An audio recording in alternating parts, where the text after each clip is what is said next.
안녕하세요. 반갑습니다. 한 달 만에 매일 예배를 통하여 뵙게 됩니다. 이제 다시 매일 예배를 시작하겠습니다. 우리 먼저 찬양을 드리며 하나님의 은혜의 자리로 나아가도록 하겠습니다.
이제 하나님의 말씀을 함께 읽도록 하겠습니다.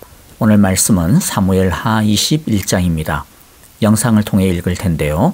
가급적이면 영상을 보면서 함께 한 절씩 같이 한 목소리로 읽기를 바랍니다. 1절부터 읽겠습니다. 제21장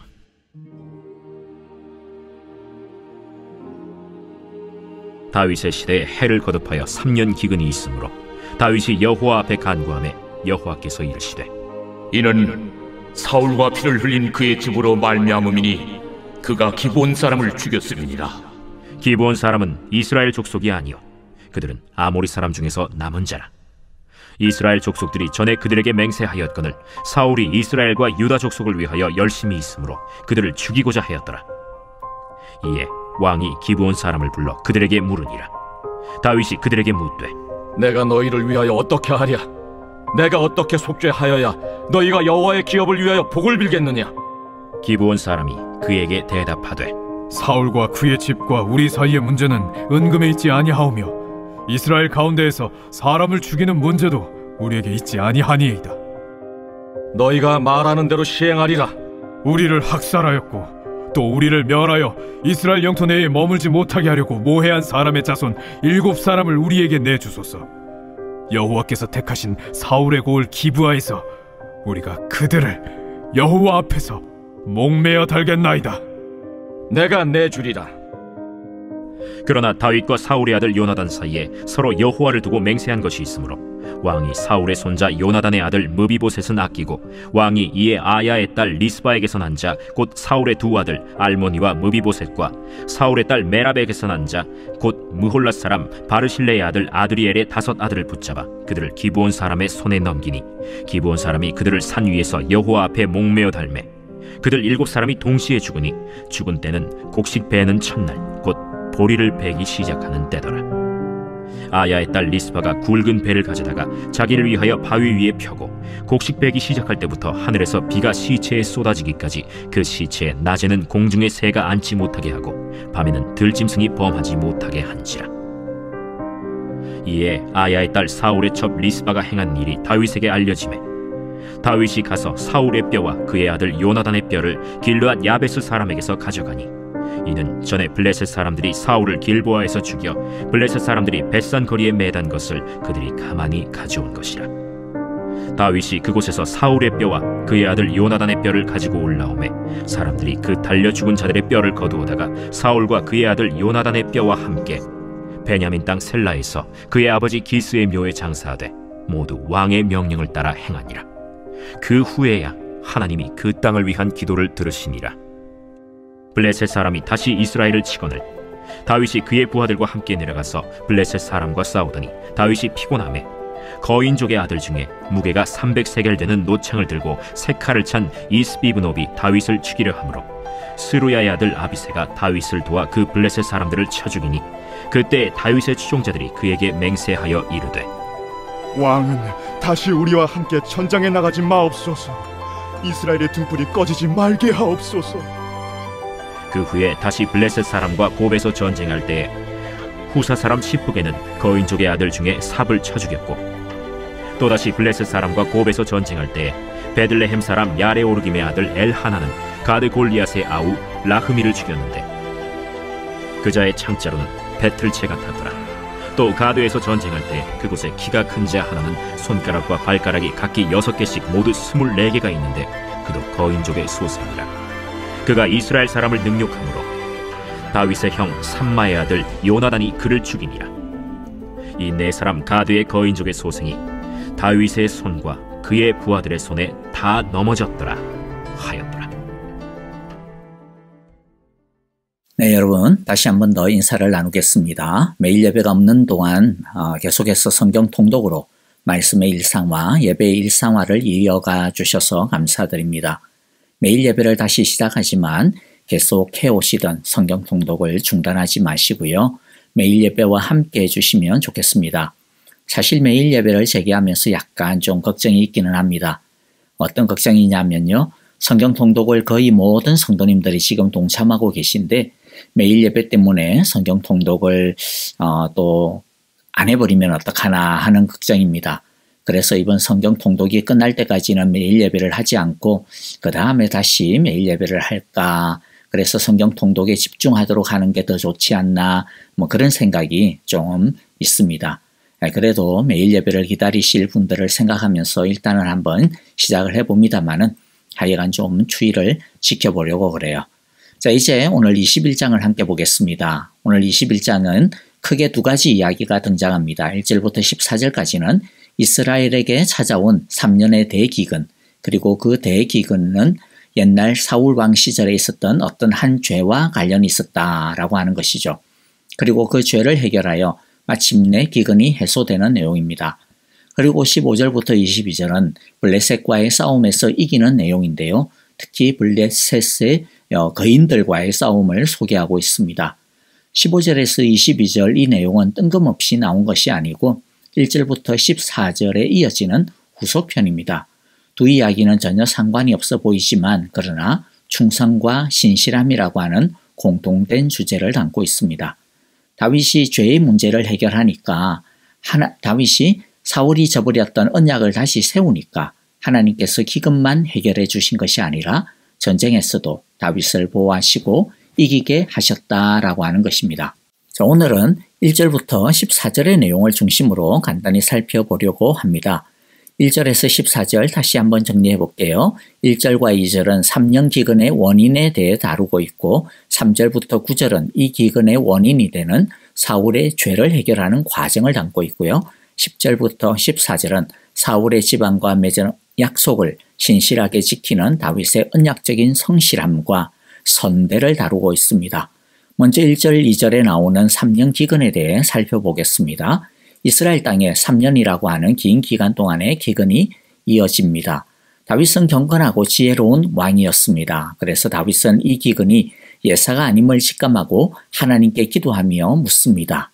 여러분 어떻습니까? 우리는 무슨 일을 당할 때 하나님께 다윗처럼 잘 묻고 있습니까? 다윗은 문제가 생기면 하나님의 뜻을 이처럼 물었습니다. 이것은 하나님 중심으로 사는 습관을 보여주고 있는 것이죠.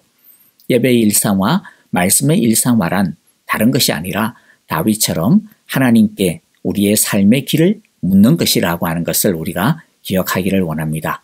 자, 이렇게 하나님께 묻자 하나님은 이 기근이 사울과 그의 집안이 기브온 사람을 죽여 살인죄를 지은 탓이라고 말씀하십니다. 기브온 사람은 순수 이스라엘 사람이 아닙니다. 가나안 족속 중 하나입니다. 사울 왕은 너무 민족주의에 심취한 나머지 자신이 왕이 되어 통치하던 때에 이스라엘 안에 살고 있었던 다른 민족들을 차별하고 박해했던 것 같습니다. 특별히 사울 왕은 기브온 족속에 대해 혹독하게 대했던 것 같은데요. 그것은 기브온 족속이 바로 베냐민 지파 그 땅 가운데 많이 살고 있었기 때문입니다. 5절에 보면 사울 왕은 기브온 족속을 멸절시킬 계획을 가졌다라고 합니다. 그리고 실제로 수많은 기브온 사람들이 학살을 당하게 됩니다. 그런데 이것은 하나님의 언약을 저버리고 무시하며 반하는 일입니다. 기브온 족속을 그렇게 대하면 안 되었습니다. 왜냐하면 이스라엘이 가나안 땅에 들어와 정복 전쟁을 벌이려고 있었던 그 여호수아 시대에 이스라엘은 기브온과 여호와의 이름을 걸고 언약을 세웠기 때문입니다. 여호수아서 9장 26절에 보니까 여호수아는 그들을 즉 기브온 사람들을 보호하기로 결정을 내리고 이스라엘 사람들이 그들을 죽이지 못하게 하였다. 자, 이 언약은요 단순히 이스라엘과 기브온 사이에 맺은 언약이 아닙니다. 여호와의 이름으로 맺은 하나님과 맺은 언약인 것입니다. 그러므로 기브온을 박해하고 죽인 것은 하나님을 거역하고 하나님을 무시하고 하나님을 죽이려고 한 것이나 다를 바가 없는 행동이었습니다. 그래서 하나님은 기브온의 호소를 들으시고 기근을 내려 그 죄를 신문하고 계신 것입니다. 그러면 왜 하나님은 사울왕 시절에 벌여진 그 일을 사울왕 시절에 사울에게 묻지 않으시고 한참 지난 뒤인 다윗 왕에게 이렇게 묻고 있느냐라고 우리는 질문할 수가 있겠죠. 그것은 사울왕은 하나님을 무시해도 너무 무시하는 왕이었기 때문입니다. 그래서 하나님이 사인을 주시고 말씀해봐야 듣지 않았기 때문입니다. 하나님이 심판을 하시는 것은 단순히 벌을 주셔서 혼내려고 하시는 것이 아님을 우리는 알아야 합니다. 하나님이 벌 주시고 심판하시는 이유가 뭡니까? 그것은 그 죄를 깨닫고 돌이키게 하기 위함입니다. 그런데 하나님을 완전히 무시하고 떠난 사람은 아무리 하나님이 심판하고 아무리 말씀해봐야 듣지 않죠. 깨닫지 않습니다. 돌이키지 않습니다. 하나님은 그런 사람에게는 심판조차 하지 않으시고 내버려 두시는 겁니다. 왜냐하면 들을 귀가 없기 때문이죠.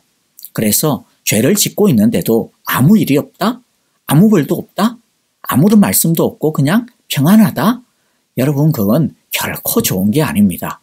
어쩌면 하나님께서 이놈은 내가 떠들어봐야 내 입만 아픈 놈이니까 그냥 지 쪼대로 지 하고 싶은 대로 살도록 내버려 두자. 그렇게 내버려 두고 계신지도 모를 일이기 때문에 정말로 심각한 사인인 것이죠. 죄를 지을 때 하나님이 바로 콕콕 찌르는 말씀을 해주시고 양심을 아프게 해주시고 또 벌을 주시고 그러는 게 오히려 축복인 겁니다. 그러므로 여러분, 하나님께서 우리의 죄에 대하여서 말씀해 주시고 또는 벌 주시고 그것을 나쁘게 받아들이지 마시고요. 하나님이 나를 버리지 않으셨구나. 내가 돌이킬 수 있는 그런 수준의 사람으로 인정해 주시고 나에게 말씀해 주시는구나, 사인해 주시는구나, 그렇게 받아들이시고 그 말씀에 우리 모두가 바로바로 반응하며 돌이키는 그러한 우리 모두가 되어지기를 간절히 바랍니다. 자, 여러분들, 이제 다시 말씀을 볼게요. 다윗 왕이 기브온 사람들에게 이제 어떻게 하면 좋겠냐? 그렇게 묻죠. 그러자 기브온 사람들은 우리는 이스라엘 사람들에게 보복하고 싶은 것은 아니다. 그러면서 그러나 사울 왕의 죄를 그냥 없던 것으로도 할 수 없기 때문에 사울 왕의 자손 중에 그냥 7명만 넘겨달라. 그렇게 합니다. 다윗 왕은 그러겠다라고 하면서도 그러나 또 옛날에 사울의 아들인 요나단과 맺은 언약, 즉 요나단의 집안을 보호해 주겠다라고 하는 그러한 약속을 요나단하고 했는데요. 자, 그래서 그 언약을 지키기 위해 요나단의 아들인 머비보셋은 빼고 다른 사울의 자손들 중에서 7을 넘겨줍니다. 그리고 기브온 사람들은 그 7을 나무에 매답니다. 우리가 이 장면을 볼 때 이런 생각이 들 수 있죠. 굳이 이렇게 보복을 해야만 이 죄가 해결이 되는 것인가? 7명을 죽이지 않고 그냥 용서하면 더 멋진 그림이지 않을까라고 그렇게 생각할 수도 있을 것 같아요. 물론 기본 사람들이 그래요. 이제 이미 다 지난 일인데 벌써 몇십 년이 지났는데 복수를 해봐야 무슨 의미가 있겠습니까? 우리가 하나님께 우리는 다 용서했으니까 하나님 그들의 죄를 용서해 주세요 라고 그렇게 우리가 대신 기도해 주겠습니다 라고 했다면 그것도 아주 멋졌을 것 같습니다. 하지만 하나님은 그런 그림 대신에 죄에 대한 처벌을 남겼습니다. 여기에는 분명히 하나님의 메시지가 있겠죠. 하나님은 여기에서 하나님의 신실함과 공의에 대한 메시지를 우리에게 남겨주시는 것입니다. 먼저 여기에서의 하나님의 신실함은 무엇일까요? 수백 년 전에 기브온과 세운 언약을 하나님은 기억하고 계시고 그것을 지키신다는 것입니다. 기브온이 비록 가나안 족속은 아니지만 그러나 그들과 여호와의 이름을 두고 세운 언약을 하나님은 가볍게 여기지 않는다라는 것이죠. 사람들은 그것에 대해서 무시하고 가볍게 여겼을지 모르지만 하나님은 그것을 결코 잊지 않으십니다. 하나님에게는 기브온이 가나안 족속이라고 해서 작은 자가 아니라는 것이죠. 하나님에게 있어서 그들은 언약 안에 있는 소중한 존재이고 하나님의 사랑받는 존재였던 것입니다. 기브온의 언약을 지키시는 신실하신 하나님을 우리가 볼 때 예수님 안에 있는 예수님의 피로 값주고 삼바된 우리를 하나님이 얼마나 성실하게 신실하게 지키시고 보호해 주실까라고 하는 그러한 믿음과 안심을 우리가 갖게 되어지고 하나님은 그러한 믿음을 가지라고 오늘 우리에게 이 말씀을 남겨주시는 것입니다. 하나님은 우리를 눈동자처럼 지키시고 보호하신다라고 하는 것을 우리에게 이 말씀을 통해 확인시켜 주시는 것입니다. 또 하나님은 죄에 대해 우리에게 경각심을 깨우쳐 주시기 위해 이 말씀을 남겨주십니다. 언약 공동체인 이스라엘이 여호와의 기업으로서 번영을 누리기 위해서는 언약 백성답게 살아야 합니다. 그것은 죄를 해결해야 합니다. 죄는 하나님과 우리 사이를 가로막고 또 멀어지게 하는 문제이기 때문이죠. 죄는 시간이 지났다고 해서 우리가 잊어버렸다고 해서 없어지는 것이 아닙니다. 하나님은 우리가 의의 백성으로 살기를 원합니다. 그래서 죄에 대해 책임감을 가지고 대하고 해결하기를 원하시는 것입니다. 물론 우리의 모든 죄는 예수님의 죽음과 피로 해결함 받았습니다. 그래서 회개할 때 용서를 받습니다. 그러나 진정한 회개는 자신이 저질러 놓은 죄의 문제를 회피하거나 없애달라고 하는 것이 아니라 진정한 회개는 죄로 인해 벌어진 여러 가지 문제들을 책임감 있게 해결하는 것입니다. 이것이 오늘 하나님께서 우리에게 가르쳐 주시려고 하시는 공의의 메시지입니다. 10절부터 14절은 이 사건을 마무리 짓는 다윗의 모습을 보여주고 있는데요. 죽임을 당한 이 7의 시신을 사울왕의 첩인 리스바가 공중에서나 들의 짐승에게 훼손당하지 않도록 수개월을 지킵니다. 그러니까 할머니가 손주들의 시신을 지킨 것이죠. 볼이 추수할 때부터 가을비가 내리기까지 지켰다고 했으니까 5월부터 10월 정도까지의 기간입니다. 그 이야기를 들은 다윗 왕은 길르앗 야베스에 묻힌 사울 왕과 요나단의 유골을 가져와서 죽임당한 7명의 자손들과 함께 그들의 조상의 묘에 장사를 지내줍니다. 그러자 하나님은 그 땅을 돌보아 주시기를 비는 그들의 기도를 들어주십니다. 여기서 주시는 교훈이 무엇입니까? 누가 하나님의 헤세드의 은혜를, 하나님의 은총을 받을 수 있는가 하는 것입니다. 사울 왕은 하나님의 언약을 무시했습니다. 기브온 사람들과 맺었던 언약을 무시했습니다. 다윗과 맺은 언약도 무시했습니다. 그럴 때 사울 왕은 하나님의 은총을 받을 수가 없었고 하나님의 은총은 거두어졌습니다. 반면 다윗은 자기가 잘못한 것이 전혀 아니었지만 기브온 사람들의 언약을 지켜주었습니다. 자신을 끊임없이 괴롭혔던 사울 왕이었지만 그러나 다윗은 사울과 맺었던 언약을, 요나단과 맺었던 언약을 성실하게 지켰습니다. 자신의 기분이나 감정과 이익과는 상관없이 오직 하나님 앞에서 맺었던 언약에 성실했습니다. 그럴 때 다윗은 하나님의 은총을 받을 수 있었습니다. 그러므로 누가 하나님의 은총을 받을 수 있습니까? 성실하게 하나님의 말씀에 헌신하고 충성하는 사람입니다. 그런 사람에 대하여 하나님도 헌신해주고 충성해 주시는 것입니다. 다른 사람을 사랑하고 배려하는 사람이 하나님의 은총을 받을 수 있는 것입니다. 말씀을 마무리합니다.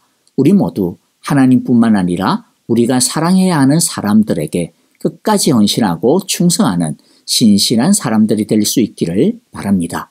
그럴 때 하나님은 우리를 돌보시며 우리의 기도를 들어주시고 우리를 위해 싸워주실 것입니다.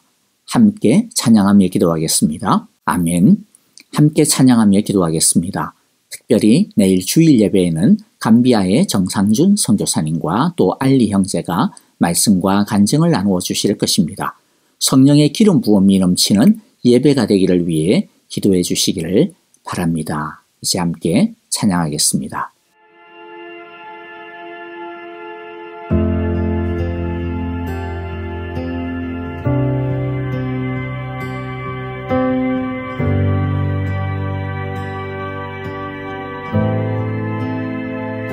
주님 놀라우신 길을 만드는 기적의 주 어둠 속에 인 그는 나의 하나님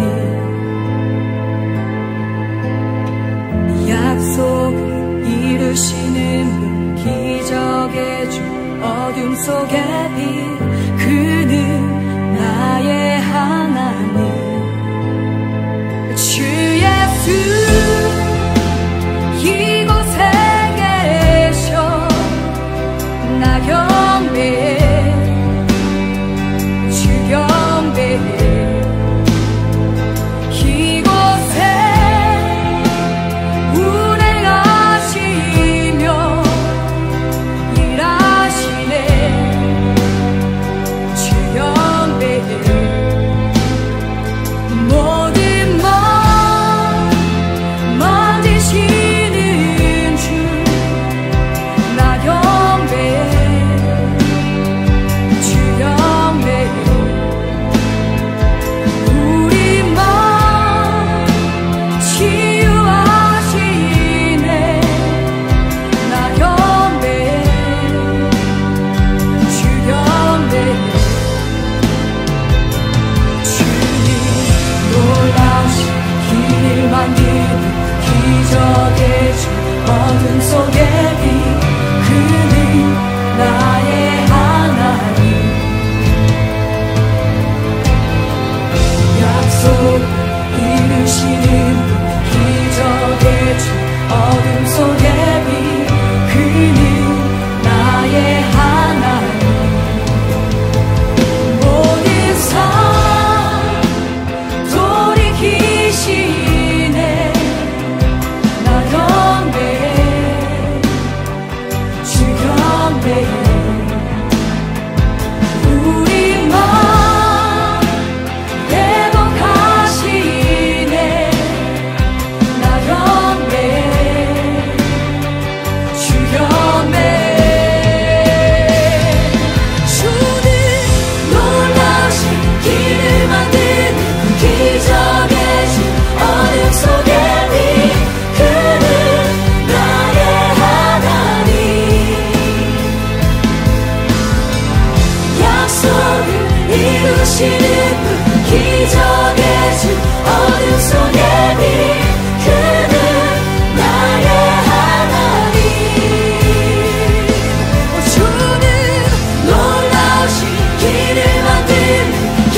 그때